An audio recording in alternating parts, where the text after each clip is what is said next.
Nós estamos então dando... Obrigado, Wallace. Nós estamos dando continuidade à nossa série de estudos aqui, né, da nossa lição, da nossa revista, tá bom? A revista tem por título Andai no Espírito, né?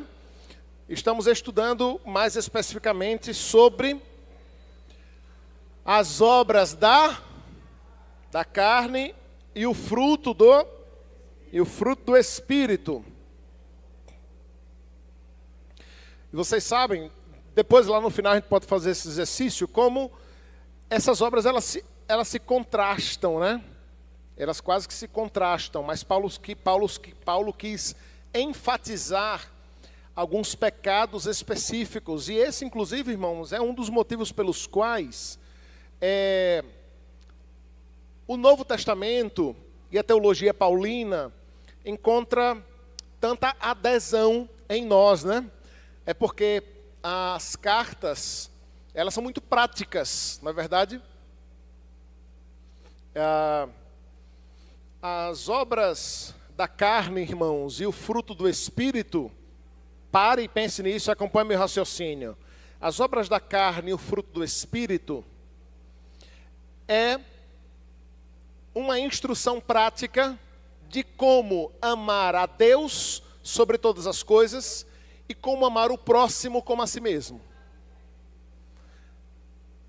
A partir do momento em que você, por exemplo, ama o seu irmão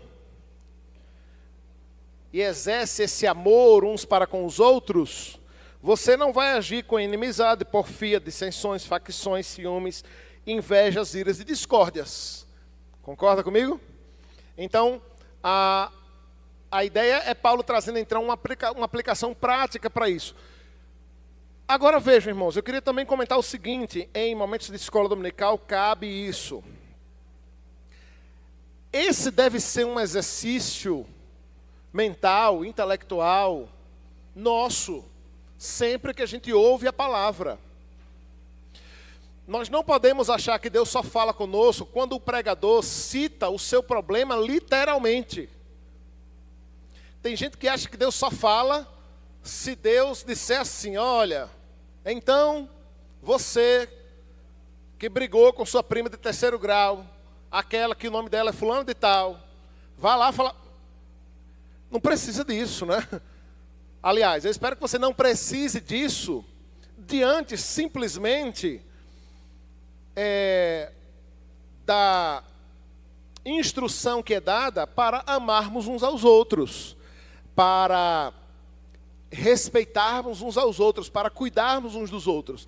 Nessa hora você já deve pensar: como isso se aplica à minha vida? Como isso se aplica ao meu casamento? Consegue perceber isso?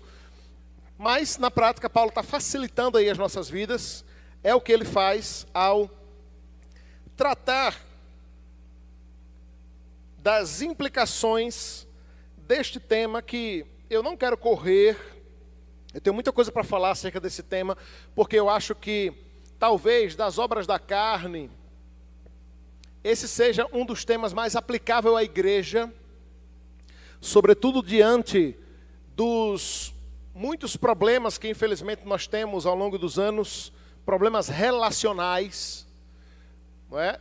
E a inimizade é um problema que se aplica tanto às nossas relações aqui na igreja, quanto às relações na sua própria casa. Porque, permita-me lembrar a você, antes do seu marido ser seu esposo, ele é seu irmão em Cristo. Antes da sua mulher ser sua esposa, ela é sua irmã em Cristo. Às vezes a gente esquece isso, né? Como se a nossa relação entre irmãos não se aplicasse à nossa relação com os nossos filhos, com os nossos pais, né? Com os nossos maridos, com as nossas esposas. E isso é aplicável, né? Então, o tempo todo aqui esteja aplicando as verdades da doutrina combatida aqui por Paulo, né? Acerca da inimizade, aplicando sempre aí a sua vida, no seu trabalho, na sua casa e aqui na igreja, tá bom? Então vamos ao nosso texto base, que é o texto de Gálatas, capítulo 5.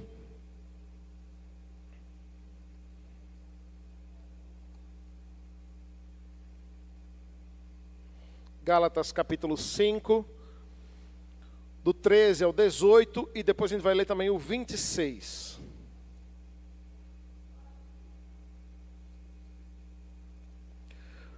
Gálatas 5, do 13 ao 18. Diz assim: porque vós, irmãos, fostes chamados à liberdade, porém não useis da liberdade para dar ocasião à carne. Sede antes servos uns dos outros pelo amor. Isso aqui é a base, irmãos. Paulo está lançando o alicerce. Paulo cavou o buraco e agora ele lança o concreto, a base. E a base é: todos somos servos uns dos outros. A ideia é: partam desse princípio. Todos vocês são servos, ninguém é senhor. Então vocês são servos uns dos outros, e tudo isso em amor. Verso 14: porque toda lei se cumpre em um só preceito, a saber, amarás o teu próximo como a ti mesmo. Se vós, porém, e é claro que aqui ele não citou o outro, né, mandamento, porque ele vai falar acerca das nossas relações interpessoais especificamente, né? Aí Paulo pega pesado. Paulo não alivia, né? Então, irmãos, amemos uns aos outros, diz ele no verso 14. Mas é o seguinte: vocês andam se mordendo e se devorando, diz Paulo. Se porém vos mordeis, vos devorais uns aos outros, vede que não sejais mutuamente destruídos. Digo, porém, andai no Espírito e jamais satisfareis a concupiscência da carne. Porque a carne milita contra o Espírito. Esse texto, irmãos, ele é lido muito fora do seu contexto, né? Como é um texto muito conhecido, as obras da carne. Aí a gente já começa lá no verso 16. Mas perceba que o contexto aqui, Paulo está falando de amor uns para com os outros. Logo, ele vai se referir a pecados que prejudicam não só a nós mesmos, mas aos outros, ao nosso próximo, né? Digo, porém, andai no Espírito e jamais satisfareis a concupiscência da carne. Deixa eu perguntar uma coisa aqui a vocês. Popularmente falando assim, no popular, do mundo evangélico, do mundo gospel, o que é que vocês acham que as pessoas interpretam como andar no Espírito? Se arrepiar, disse aqui Milena. Vocês concordam com ela, que o povo acha que é isso? Eu concordo com ela aqui. O que mais? Rodar no manto, ela está dizendo aqui também. Né? O que mais? Vai, fala, povo. Vamos deixar só a Milena falar aqui. Andar no Espírito, né? Pai fulano de tal, anda no Espírito. Ali anda no Espírito. Já ouviu alguém dizendo assim? Eu já ouvi. Fulano de tal anda no Espírito, né? Sempre parte, né? Para a ideia de comportamentos ou experiências sobrenaturais. É assim ou não é? Mas será que é isso que Paulo está dizendo com andar no Espírito? Paulo está dizendo, olha, ande no Espírito e jamais satisfaça o desejo da carne. Por quê? Porque há uma guerra aí dentro de você, do seu coração, onde a carne milita contra o Espírito e o Espírito contra a carne, porque eles são opostos entre si, para que façais o que porventura não seja o vosso querer, mas vocês são guiados pelo Espírito. Agora ele vai usar a ideia de que a gente não só anda no Espírito, mas a gente é guiado pelo Espírito. Guiado pelo Espírito. E vale salientar, vale lembrar que aqui, irmãos, não é uma opção para o crente. Não existe a possibilidade de alguns crentes andarem e serem guiados pelo Espírito e outros crentes não andarem nem serem guiados pelo Espírito. Se existe um crente que não anda nem é guiado pelo Espírito, ele precisa se converter, né? Ele não é crente, né? É muito pouco provável, né? Por quê? Porque todo crente, todo aquele que nasceu de novo, aquele que está em Cristo é o quê? Nova criatura. Em outras palavras, ele anda no Espírito, ele é guiado pelo próprio Espírito. Ele não se comporta, não age segundo a sua própria carne. Mas pastor, e quando ele age? Mas aqui está falando de ser guiado e andar. Trata-se de uma característica geral. Nós iremos cair, iremos falhar. Aqui e ali teremos atitudes que não combinam com alguém que é guiado pelo Espírito e anda no Espírito. E toda vez que nós pecamos é exatamente isso que nós fazemos. Mas a ideia aqui de Paulo é de que a regra geral é, nós precisamos ser conduzidos, guiados pelo Espírito Santo. Quando fizermos isso, nós iremos vencer essa luta no nosso coração, que existe da carne contra o Espírito e do Espírito contra a carne. Então, andar no Espírito e ser guiado pelo Espírito é não viver segundo as obras da carne. E são estas conhecidas, diz o verso 19: prostituição, impureza e lascívia. Esse bloco de pecados tem uma relação com pecados sexuais. E nós já vimos aqui, né? A prostituição, impureza e lascívia tem a ver com todo e qualquer pecado relacionado às questões sexuais, não é? Aí depois ele fala de idolatria e feitiçaria, que tem uma relação direta com a quebra da primeira tábua da lei, né? A idolatria e feitiçaria é um pecado diretamente contra Deus, contra o Senhor. Quando fazemos isso, não pecamos necessariamente diretamente contra nós mesmos, nem contra o próximo, mas contra o próprio Deus. Então vem um bloco grande, maior, perceba isso comigo. Esses pecados, essas obras da carne que estão postas aí, não são postas de modo aleatório, tá, irmãos? Mas Paulo até as dividiu em blocos. Perceba que os 3 primeiros pecados têm relação com os pecados contra o nosso próprio corpo, pecados sexuais. Depois, feitiçaria e idolatria, pecados contra o próprio Deus. E agora, os pecados ligados a este que puxa o carro dos demais pecados, que é a inimizade, que tem uma relação direta com os pecados que cometemos contra quem? Contra o próximo. A inimizade, obrigado. A inimizade traz pecados, complicações, problemas, né? Que vêm e que afetam a nós e aqueles que estão ao nosso redor, não é? E perceba que até tem mais palavras aí, né? Neste bloco, dividindo por blocos, né? Coloque isso aí em caixinhas, né? Os pecados relacionados a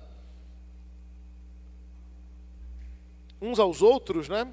Traz aqui inimizade, porfias, ciúmes, iras, discórdias, dissensões, facções e invejas. Perceba que todos estes pecados aqui, ou seja, a maioria, grava essa informação interessante, a maioria das obras da carne citadas por Paulo nessa lista de pecados, o maior bloco de pecados está relacionado aos pecados que cometemos uns contra os outros. Encabeçado aqui, que é o título da nossa lição, inclusive, que é a inimizade. Depois, ele vai trazer outros 2 finais, né, pecados aqui, que é a bebedice e a glutonaria, que também são pecados, eu comentei no sermão, que podem afetar não apenas a você, mas também ao próximo. Aqueles que lutam ou já lutaram com membros da família que são alcoólatras, que são tabagistas, que são fumantes, que são viciados em drogas, sabem bem a luta que é isso. E o quanto isso é algo que não prejudica apenas ele, né? Prejudica ele, prejudica aqueles que estão ao seu redor, prejudica primeiramente a família, a esposa sofre, os filhos sofrem. Então aqui são mais uma vez pecados que afetam, pecados cometidos por um indivíduo apenas, né, mas que afetam não apenas ele, mas os outros também. Né? É um pecado contra si mesmo, contra o seu próprio corpo, né? É um pecado contra o seu próprio corpo, que é o excesso aqui, né?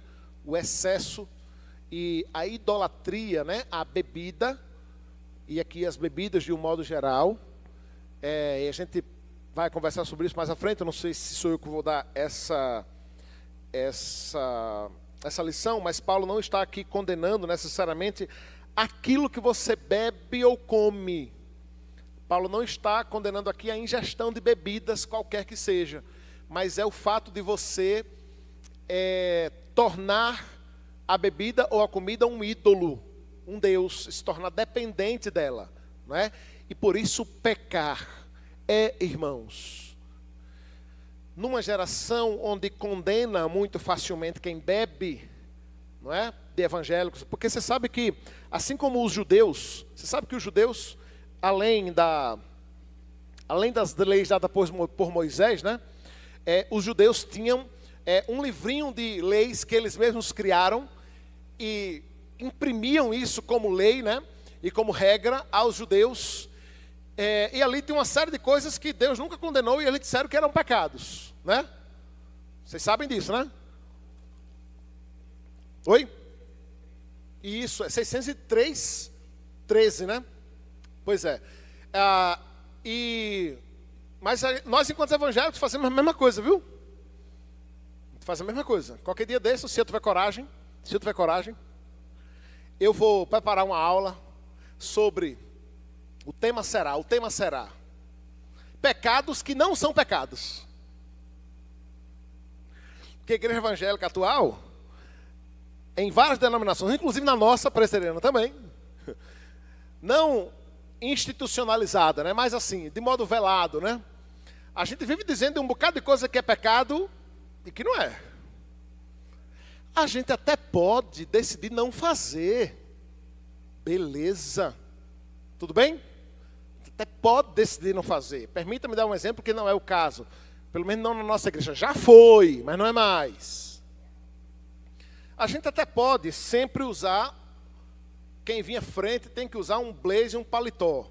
A gente até pode combinar isso, não tem problema nenhum com isso. Não é? Não tem problema nenhum. Aí alguém já perguntou, mas pastor, de manhã não precisa usar blazer. Eu digo, rapaz, eu uso o que eu gosto. Eu gosto de usar, não é só por isso mesmo, não é por outro motivo não. Não é porque eu acho que é mais santo, é mais poderoso, nada disso, é só porque eu gosto mesmo. Isso esconde minha barriga. A gente até pode combinar. Agora, dizer que é pecado, quem sobe aqui sem usar, você consegue compreender como é muito diferente? Mas a gente faz isso. Com uma série de coisas aqui a gente faz isso. Mas eu não vou tratar disso agora não, que isso é problema para um outro momento. Eu vou jejuar e orar antes de dar essa aula, porque eu sei que muitos não vão concordar, vai escandalizar e etc, né? E permita-me pincelar um pouco mais sobre isso, que isso é um tema muito interessante. E sabe o que é o pior?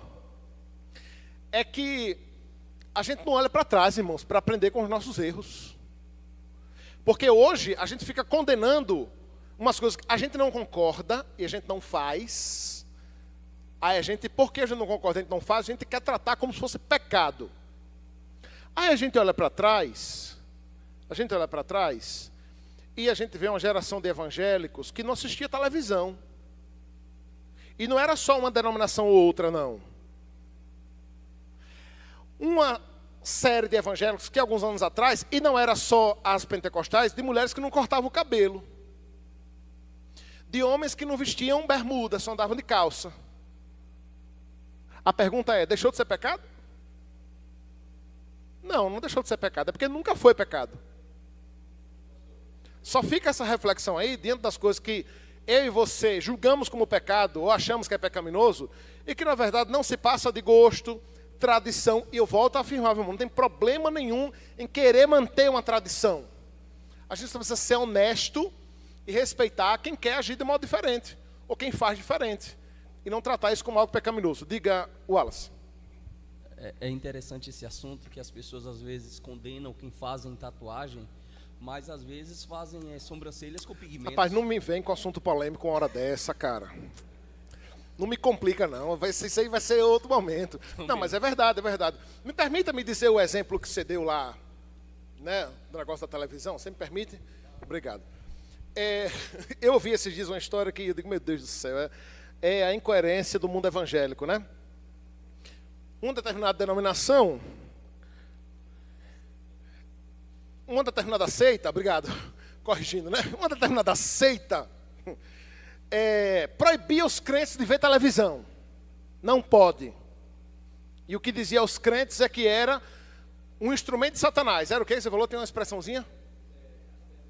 Castelo do diabo. Que à noite saía uma serpente de dentro da televisão e passeava pela casa. Abria os armários, comia as comidas, a serpente que saía da televisão.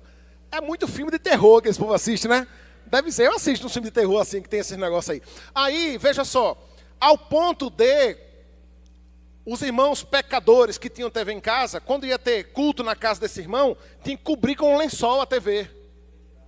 Ou retirar da sala. Aí, Jesus mandou a pandemia. E agora o culto é online. Eita, e agora? Agora está resolvido, deixou de ser pecado, todo mundo pode ter televisão, e agora estão os crentes não, né? E estão as pessoas dessa mesma denominação barra seita, ajoelhados literalmente diante da televisão, que até outrora era o castelo de Satanás, porque o pastor, o ancião, ou seja lá quem for, está lá do outro lado agora gravando, né? E não está mais ali. Você consegue perceber como é complicado isso, irmãos? Então, eu disse tudo isso aqui, isso foi uma digressão gigantesca, não me perdoem.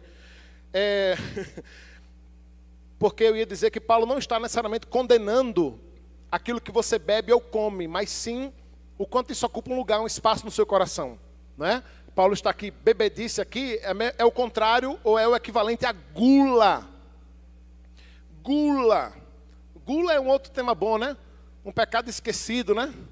Deixado para trás, não existe mais. Isso aí, pecado era só lá na época do não sei onde. Hoje em dia não é mais, não, nem fala disso mais. Afinal de contas, a gente tem até uma frasezinha que crente não bebe mais come. Olha só, a gente tem até uma frase de efeito para mostrar o quanto a gente gosta de comer, né? Muito bem, sigamos, pois.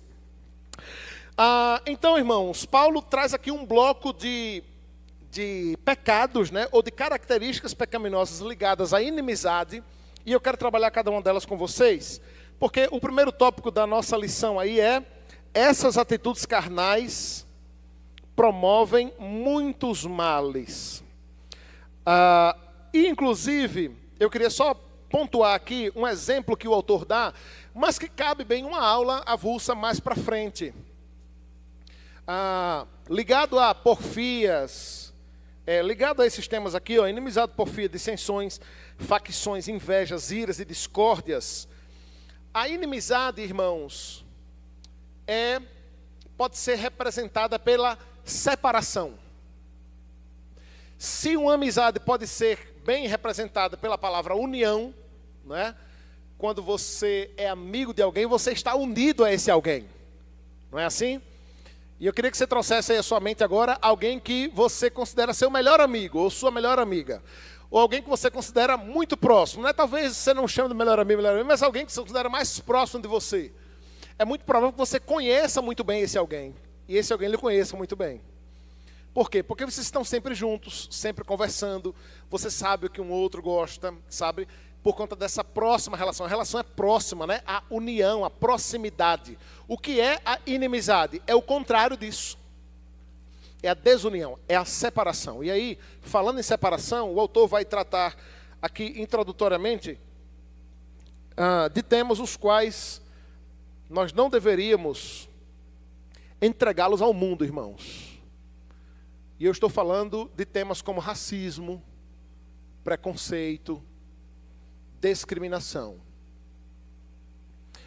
Você já parou para pensar que é triste que se racismo, preconceito e discriminação são formas de separar pessoas por classes, por castas ou por qualquer outra coisa, e sendo isso algo nitidamente pecaminoso, esse deveria ser um tema nosso, enquanto cristãos, enquanto servos de Deus, e eu posso garantir a vocês que não é. Esse não é um tema nosso.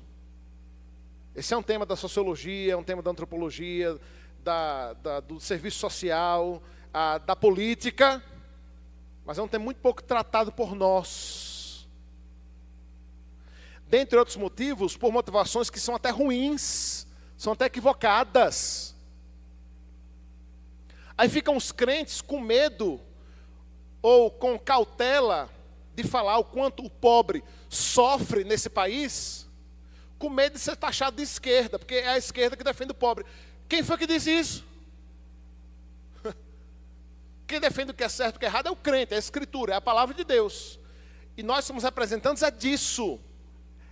É esse povo, Se existe um lado, um povo, uma bandeira que nós devemos defender, irmãos, e levantar, é a bandeira da verdade bíblica, da Escritura. Da Escritura, da Palavra de Deus. E vocês sabem que a briga de Pedro inicialmente, depois de Paulo, mas do próprio Cristo, ao mostrar que o Evangelho é para todos, é justamente uma quebra de paradigma diante de preconceitos que haviam no Novo Testamento entre os judeus e os gentios, de discriminação que existia, de racismo que existia. Você compreende isso? Não deve ser essa a nossa bandeira, como fazem equivocadamente alguns cristãos, que exaltam como se o mundo se resumisse à luta contra o racismo, ou à luta contra os preconceitos. Não, o mundo é muito mais que isso. Isso é apenas uma das lutas. Mas isso não deve ser a bandeira. E fazem isso aqueles que olham para o mundo, né, dividido como a luta de classes. Não, o mundo não se resume a isso, mas falar de inimizade, irmãos, é também falar destas formas de separação que nós temos e que não devemos de fato aceitar. A igreja, irmãos, deveria ser o lugar no qual deveria ter as suas portas abertas, e eu não estou falando dessas portas literais, né? Mas ter as suas portas abertas para receber todo tipo de gente. Eu já tive a oportunidade algumas vezes de evangelizar alguns homossexuais em trabalhos de rua, lá na Cracolândia, em São Paulo e também em outros lugares. E é bem desafiador, e eu gosto de fazer esse tipo de trabalho, especificamente com estes. E eu já ouvi várias vezes assim da parte deles: a igreja não está preparada para nos receber. Alguém discorda disso aí? Consegue perceber isso? Mas o nosso Deus, o nosso Cristo, é aquele que se abaixa para falar com uma prostituta, para levantá-la e dizer: você está em pecado. Mas eu não estou aqui para atirar a pedra em você, que até poderia, né? Vai, não peques mais. Consegue perceber que isso é o contrário da inimizade? Isso é o contrário da desunião? Muito bem, tendo feito essa introdução, isso aqui dá tema para umas 2 aulas, né? Falarmos acerca desses temas, né? Preconceitos, racismos e o quanto devemos de fato combater isso à luz da Escritura. E com isso eu quero fechar esse ponto introdutório, porque tem muita gente tem muito crente querendo fazer isso, querendo lutar essa luta à luz das filosofias deste mundo, das teorias deste mundo e dos teóricos da área. E não é assim que a gente luta essas lutas à luz da Escritura e à luz da palavra. Muito bem, tendo dito isso, vamos adentrar então a cada um dos pontos aqui e o que significa cada um deles. A gente deve gastar a maior parte do tempo com isso, porque é nisso que se resume aí a lição, tá? O ponto 1 e também o ponto 2, em cada uma dessas características aí que Paulo trata, começando pela inimizade. Pela inimizade. Não vira. A inimizade, irmãos, ela tem um significado ligado à hostilidade, ao ódio, e um ódio profundo, a uma oposição contínua, né?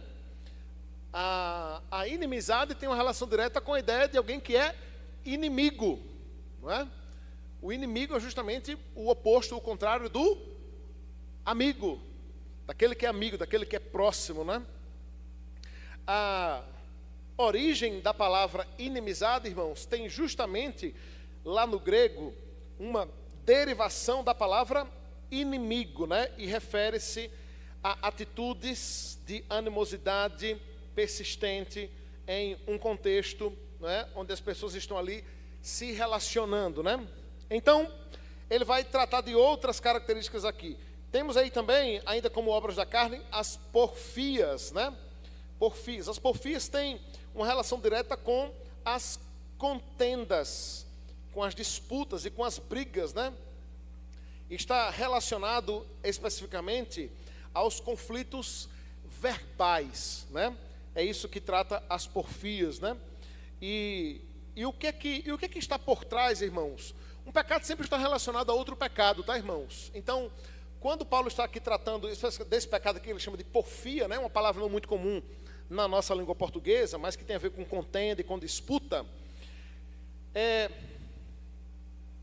Que pecados, me ajudem aí, que pecados podem estar relacionados a um coração que vive ou entra em contendas, em disputas e brigas? Porque esse é o significado da palavra porfia, né? Contendas, disputas e brigas. O que fazem as pessoas contenderem, disputarem e brigarem? O quê? O ego. O ego.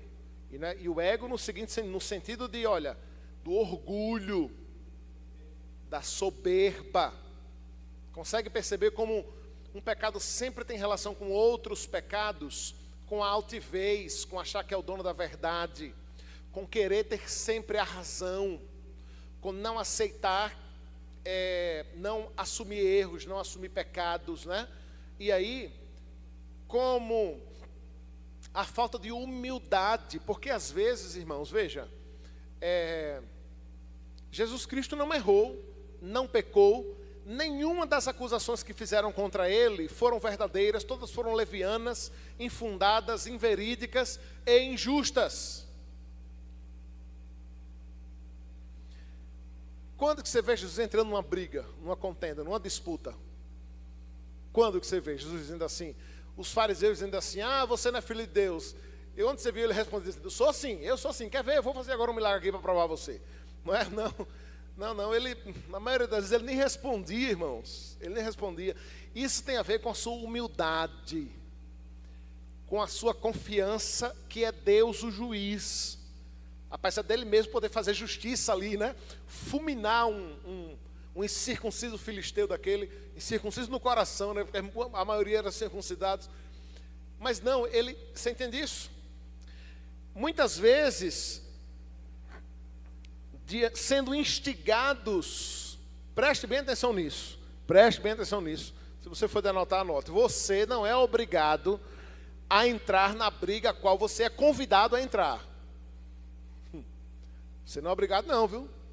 Você pode dizer não, respirar fundo, pedir a Deus domínio próprio, virar as costas e ir embora. Ou então, se você for bem saudosista, você pode fazer igual a Jesus, você abaixa e começa a escrever com o dedo no chão. Não é? Eu estou falando, irmãos, das vezes que nós somos provocados, instigados, incitados.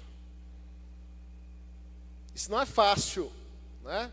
Eu tenho tentado ensinar isso às crianças lá. Os meus, como dois bons irmãos, brigam, né? E aí fica um provocando o outro. E aí, o A provoca o B, aí o B vai lá e revida no A, muitas vezes de forma desproporcional até, porque quando nós somos provocados, nós tendemos a isso, a reagir de um modo desproporcional. E eu tenho tentado ensinar o seguinte: em primeiro lugar, nós não devemos provocar ninguém. Por sua vez, se somos provocados, não somos obrigados a responder, não. Foi assim que agiu Jesus. Fazendo isso, irmãos, nós não estaremos cedendo a uma das obras da carne, que é a porfia, os conflitos, as disputas, as brigas. Mesmo você estando certo, mesmo você estando certa, com certeza a discussão, a briga, a disputa não é o caminho. Muito menos no momento acalorado, né? No momento acalorado, onde os ânimos estão, né, acirrados, aflorados, né? Isso é a porfia. Muito bem, aí Paulo vai falar também das dissensões, né? As dissensões, especificamente, já tem uma característica diferente, porque ela aponta para a ideia da divisão, da separação. Na separação. Então, o que é algo natural também, né? Da inimizade, de quando nós não queremos amizade com alguém. Tá, não é só de quando nós não queremos amizade com alguém, mas quando nós queremos nos afastar de alguém. Porque eu estava refletindo acerca dessas questões relacionais, que é algo que é um tema que me atrai muito, né? E temos estudado um pouco sobre isso. E a ideia é o seguinte, né? É possível que você, e vão acompanhando o raciocínio, é possível que você não tenha inimizade com alguém, mas também não seja necessariamente amigo deste alguém. Por quê? Por N motivos, por oportunidade que não teve de relacionamento, porque não dá para você ser amigo de todo mundo, você não tem tempo de, né? Amizade é um negócio que deve ser intencional e exige tempo, né?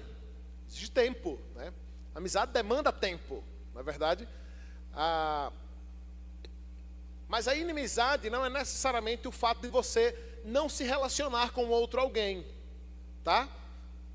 A nossa igreja aqui, no papel, tem pouco mais de 200 membros. Você não é amigo de todo mundo, não é? Mas você também não é necessariamente inimigo de todo mundo. Você não tem inimizade com todos.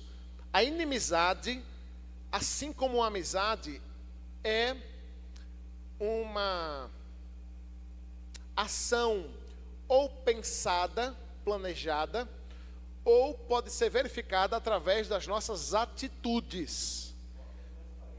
Por mais que não assumamos isso, não admitamos isso. Não, eu não tenho inimizade com fulano de tal, não. E não. Aí age com porfia, com divisão, fofoca, fala mal. Não tenho inimizade com fulano de tal, não. Né? As ações falam muito mais que as palavras. Diga, Jorge, é o quê?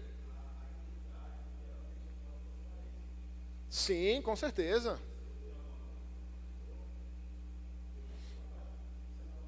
Exato. É o descumprimento de Mateus 18, né? De como devem ser as nossas relações ali. Irmãos, e como é triste quando ocorrem divisões dentro da igreja, né? Permitam-me sempre a gente trazer essa aplicação para nós aqui, né? A divisão, irmãos, a dissensão, juntamente com uma outra dupla de pecados aqui que nós iremos tratar, mas a dissensão e as facções também, veja, as facções também apontam para essa ideia de partidos ou de grupos dissidentes, né? Deriva de uma palavra que originalmente significa a palavra escolha, mas passou a ser adotada por grupos separados ou por crenças específicas, né? As facções, trata-se dessas divisões, dessas separações, que também de modo intencional acontecem e dividem a igreja, dividem o corpo de Cristo. Vejam, irmãos, é natural que nós nos aproximemos uns dos outros por uma série de fatores. Por idade, não é verdade? Você não vai ver um grupo, pode até acontecer, né?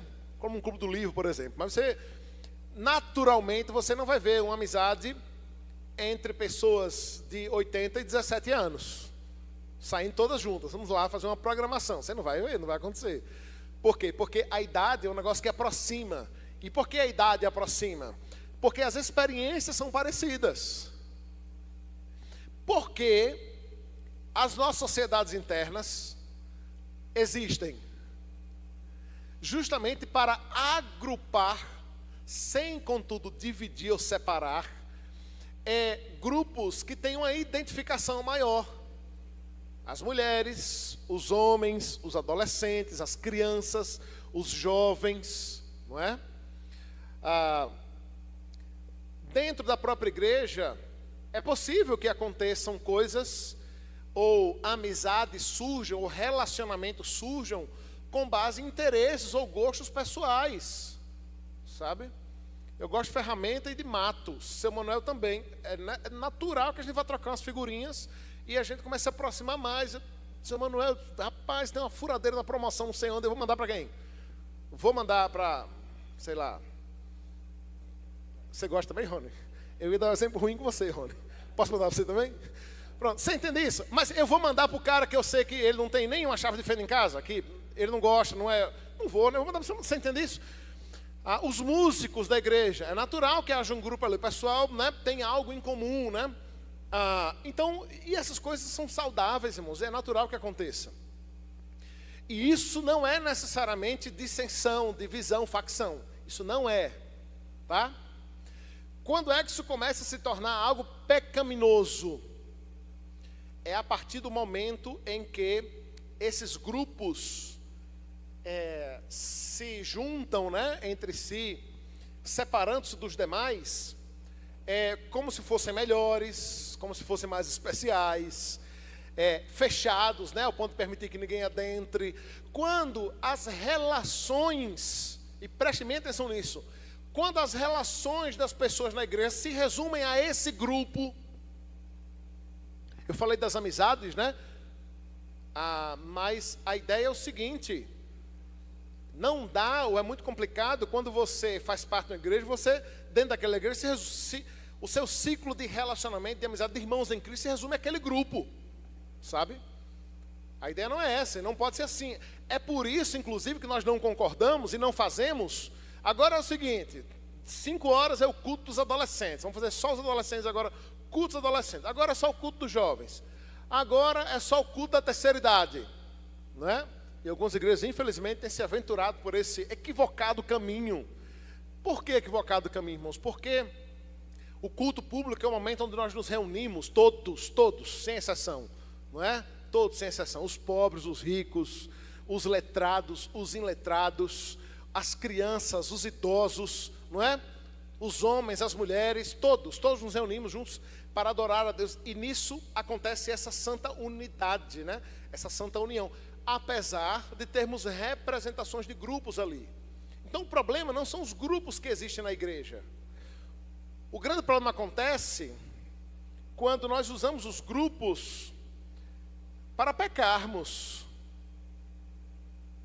É quando esse grupo começa a cometer pecados como os das facções e divisões e, sobretudo, disputas. Eu falei de disputas, né, de separação lá em dissensões, nas porfias, perdão, e causando o quê?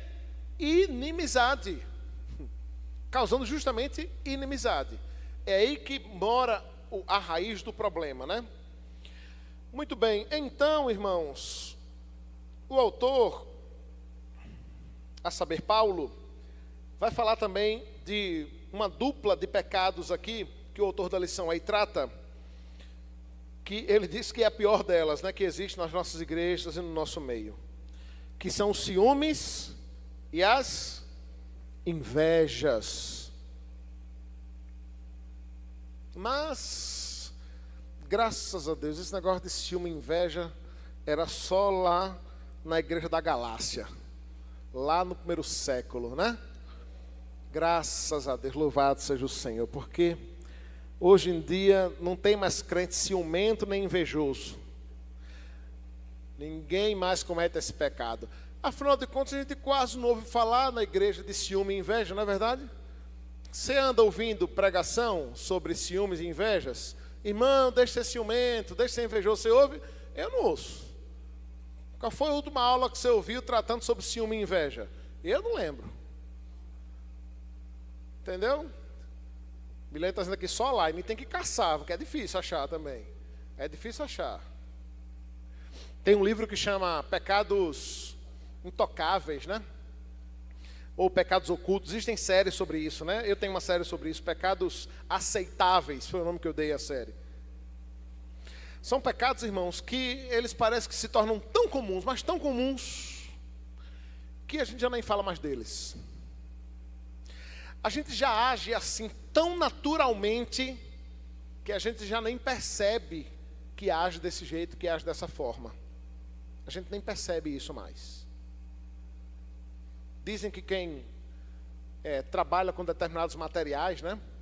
Por exemplo, quem trabalha com peixe, né? Vendendo peixe, tratando peixe, né? Rapaz, é difícil o cara não cheirar peixe. Só que você sabe que quando a gente está muito tempo num lugar, o nosso corpo é muito adaptável, né? A gente se acostuma facilmente, né? Já aconteceu, você está num lugar, sei lá, você está em sua casa lá, mexendo com produto de limpeza, alguma coisa do tipo, e você não está nem percebendo. Chega alguém e diz, rapaz, que cheiro forte é esse? Aí você diz assim, estou nem sentindo, não é? Não acontece isso?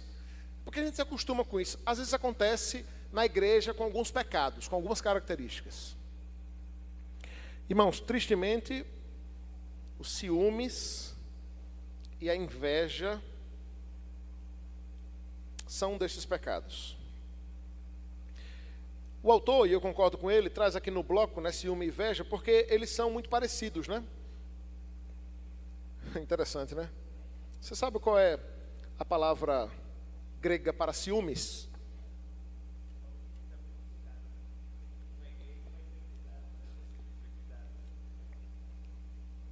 Olha só, dá o microfone aqui para ele falar, que isso é interessante.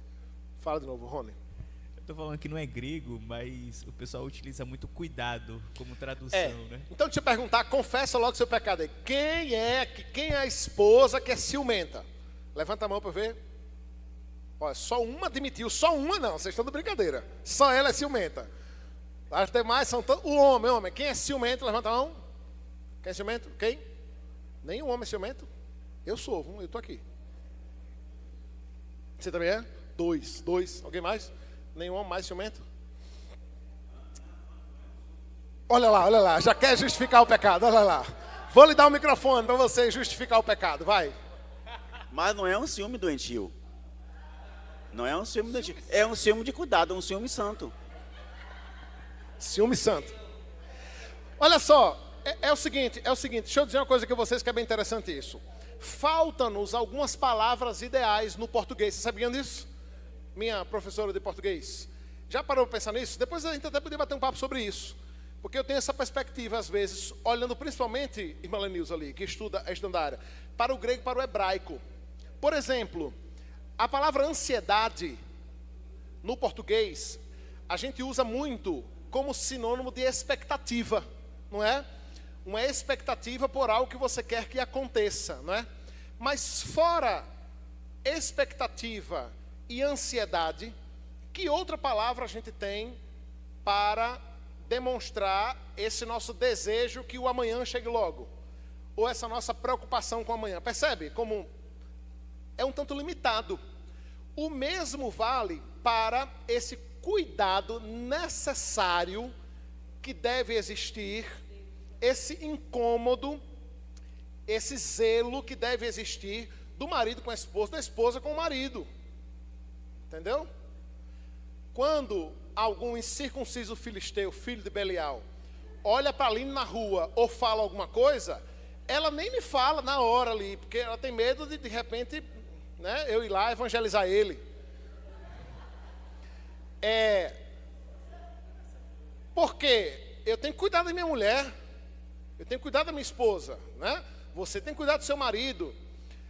Então, e a gente engraçado é que a gente chama isso de ciúmes.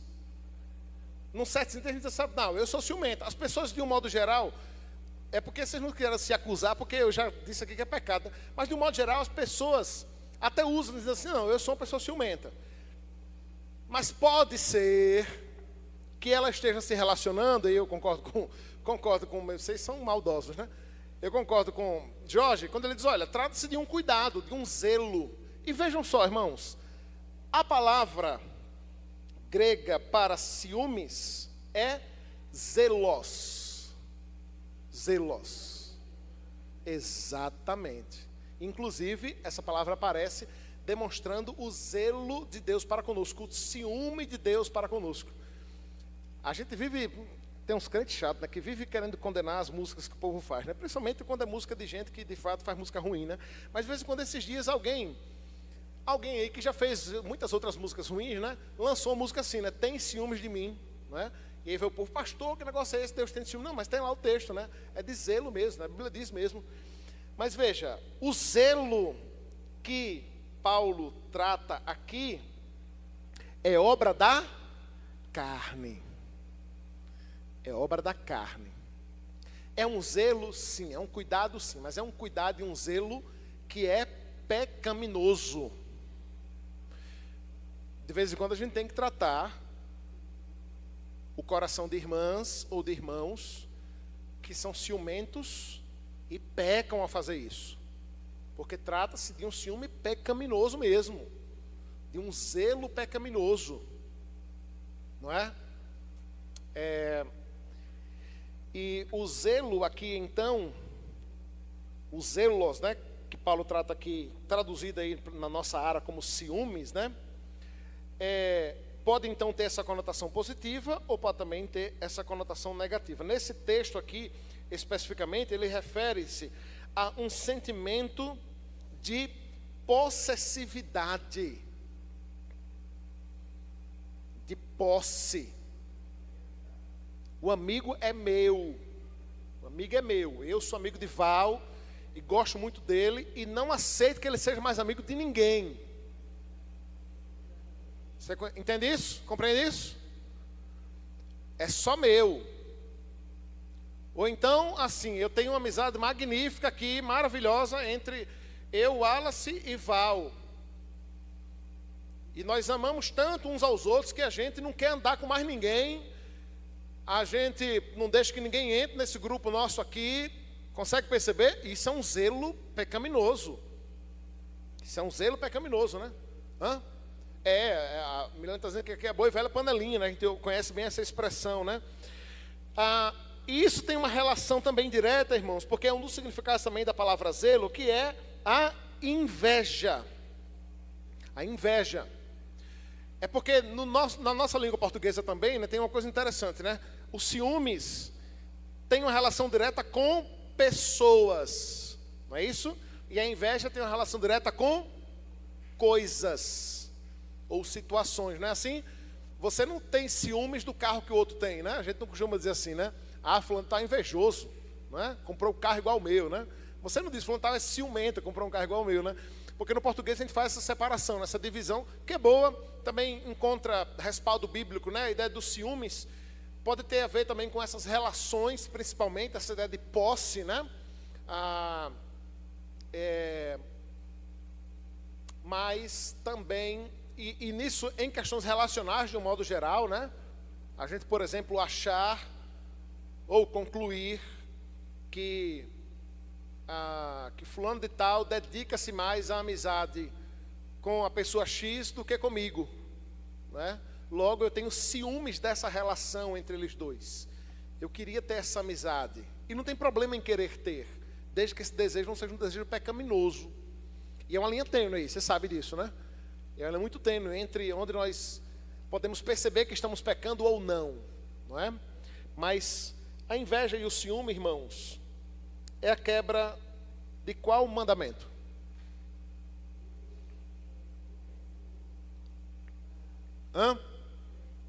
Fala, irmão. Não cobiçarás. Não cobiçarás. Consequentemente falando, esse é um pecado aceitável. Esse é um pecado pouco falado nos nossos dias, né? A cobiça.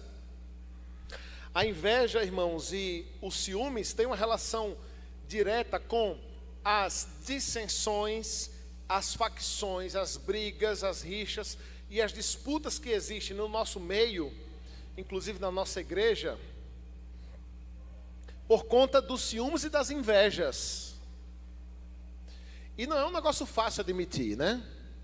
Não é um negócio fácil admitir. Alguém que peque desejando o que é do outro, esse não é o pecado que você compartilha na reunião de oração, né? Paz, queria que orasse por mim. É porque, paz, que eu tenho um coração invejoso, esse meu coração. Olha, eu não consigo, e quer ver uma coisa? O invejoso, ele não consegue se alegrar com a bênção do outro. E isso não é amor, você consegue compreender, irmãos? Como isso é a quebra do mandamento que Paulo citou lá, amarás o teu próximo como a ti mesmo? Porque se eu amo, e eu não estou dizendo que é algo fácil não, tá, irmãos? Mas a ideia é o seguinte, se eu amo meu irmão, né, você aí está querendo casar, né? Alguém aí está querendo casar? Cadê? Deixa eu ver. Alguém? Não? Não? Olha só, até que se prove o contrário, eu estou orando pelas irmãs viúvas, não? Eu oro, eu só oro. Se Deus quiser mandar, e se Deus mandar, eu faço casamento. Não? Olha só, aí a irmã quer casar, a outra quer também. Então as duas orando, né? Aí Deus manda o marido para uma. A outra tem que se alegrar com isso, irmãos. não é? Eu estou orando para ter um emprego, e estou orando junto com o meu outro irmão, e Deus manda um emprego para ele, e é bom, e não manda para mim, eu me alegro com ele, eu louvo a Deus, é assim que age o servo de Deus. Alegrai-vos com os que se alegram. Eu costumo dizer que chorar com os que choram é mais fácil.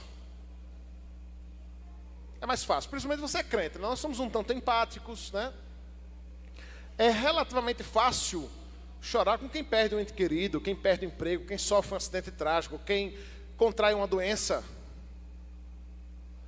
Agora, alegrar-se com o terceiro carro que o irmão comprou, quando você anda de bike, de bicicleta, ou de Uber, ou a pé, tem que ser crente. Mas é assim, irmão, você tem que me alegrar. Louvado seja o Senhor que conseguiu dar o terceiro carro ao irmão. Amém, louvado seja Deus. Alegrar quando o irmão vai para Miami ou para Israel, né? E você vai para Ilhéus, né? E olhe lá, né? E olhe lá. Se tiver o dinheiro do busão, né? Tem que ser crente, mas tem que se alegrar. Tem que se alegrar, né? E não tem como, irmãos, olha só. Ou você se alegra e se contenta com o que você tem, ou você é tentado a cobiçar e agir com inveja, né? Com inveja. Então, os ciúmes e a inveja são pecados os quais nós precisamos combatê-los. Eu queria concluir porque faltam mais duas coisas aqui, que são as discórdias, e as discórdias têm uma relação direta com aquilo que nós já falamos, né, acerca das divisões, das dissensões. E por fim, eu queria tratar com os irmãos acerca de uma obra da carne que Paulo trata aqui, que é a ira. A ira. Eu vou só introduzir, por conta do nosso horário, daqui a 15 dias a gente volta e eu vou concluir essa aula, tá bom? Porque domingo que vem a gente está na escola dominical. Mas eu queria só que você pensasse acerca da ira. A ira, irmãos, tem uma relação direta com uma explosão de raiva, de fúria. E o problema da ira é que, salvo a ira santa, que é a que Paulo diz, irai-vos e não pequeis, e que ira, qual é essa ira que nós nos iramos, mas não pecamos? Que ira santa é essa? Tem a ver com o sermão e com as orações imprecatórias. É a ira que nós devemos ter, e boa, que se acende no nosso coração diante do pecado, diante da injustiça, diante do erro. Nunca em causa própria, mas sempre em causa do outro, em causa do evangelho, não é? Em prol dos nossos irmãos, dos que sofrem, não é? Mas a ira aqui, enquanto obra da carne, tem uma relação direta com o descontrole que muitas vezes vem sobre nós, não é? Porque a ira é um desses pecados que traz outros pecados com ele, né? Que pecados nós estamos sujeitos a cometer quando estamos irados? Muitos, né? Murmuramos, somos injustos no nosso julgar, somos ignorantes, falamos sem pensar, ferimos o outro, né? Machucamos as pessoas ao nosso redor. Um coração irado, né? É como, meu Deus do céu, é como um elefante desgovernado dentro de uma loja de cristais, né? O estrago vai ser feito, né? O estrago vai ser feito. É por isso que uma das bases do fruto do Espírito é o domínio próprio, justamente contrastando com a ira, né? Com a ira, porque o irado é esse que não consegue controlar a si mesmo, ele não consegue controlar os seus impulsos. E até tem crente querendo se esconder atrás, não, porque eu sou assim mesmo, é o meu temperamento. Disseram que é o meu temperamento, que é assim, então eu sou explosivo, igual a Pedro, ainda tenta achar, né? Ainda tenta achar justificativo no coitado do Pedro, que leva a culpa de tudo, né? Mas é isso, irmãos. Permita-me concluir dizendo que todos esses pecados, irmãos, todas essas falhas, Paulo escreveu para a igreja. Se ele escreveu para a igreja, é porque ele sabe o quanto a igreja estava sujeita a cometer todos esses pecados aqui: dissensões, facções, iras, invejas, ciúmes, esses especificamente, né, relacionados à nossa relação uns com os outros. Que o Senhor nos livre, que o Senhor nos livre destes. Que Ele não apenas nos livre, mas que Ele nos ajude a reconhecermos quais desses pecados aqui nós temos cometido, quais desses pecados nós somos tentados a cometer, e que assim Ele mesmo nos capacite a vivermos vida santa e piedosa diante dEle. Vamos orar? Oi? Através da nossa indignação, ira, contra o pecado, contra o mal. Um bom exemplo talvez seja quando a gente liga a televisão e vê o caso do avô que estuprou a neta de 5 anos. Não tem como não se irar com um negócio desse, não se revoltar, né? Não tem como não se irar e não se revoltar, Samuel, quando a gente liga a televisão e vê que o dinheiro da merenda foi desviado para subornar não sei quem lá, entendeu? Então, a ira que nós encontramos na Escritura, né? Quando Paulo diz irai-vos e não pequeis, né? Tem uma relação com a motivação que está por trás dessa ira, porque a ira também aponta para uma indignação, né? Uma insatisfação santa, não é? Não em relação à vontade de Deus, mas à ação do homem, né? Aquilo que o homem fez, aquilo que o pecado faz, né? Então, a ideia é essa. Ok?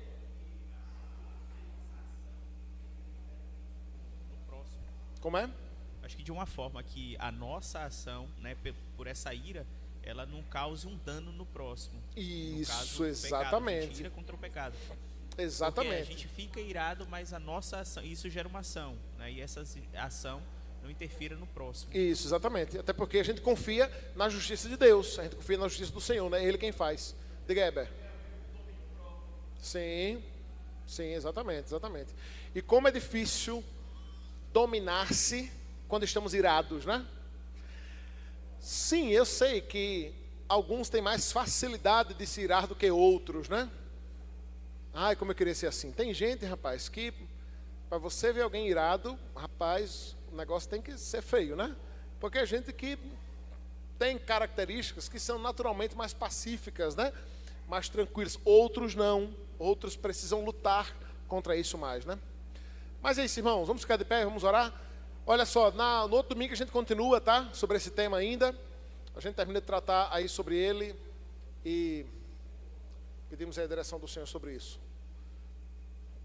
Vamos orar. Então, Deus, nós pedimos que o Senhor nos leve agora em paz para os nossos lares, nos abençoe, ajude-nos a colocarmos em prática aquilo que temos ouvido da parte do Senhor, que não seja apenas conhecimento intelectual, sapiencial, mas que possamos viver, Deus, o Evangelho e a palavra que temos aprendido. Dá-nos um dia do Senhor em Tua presença, uma tarde de descanso. Traz o Teu povo logo mais à noite para cultuarmos e prestarmos louvores ao nome do Senhor. Em nome de Cristo Jesus. Amém. Vão em paz, irmãos. Que Deus abençoe. Bom domingo a todos.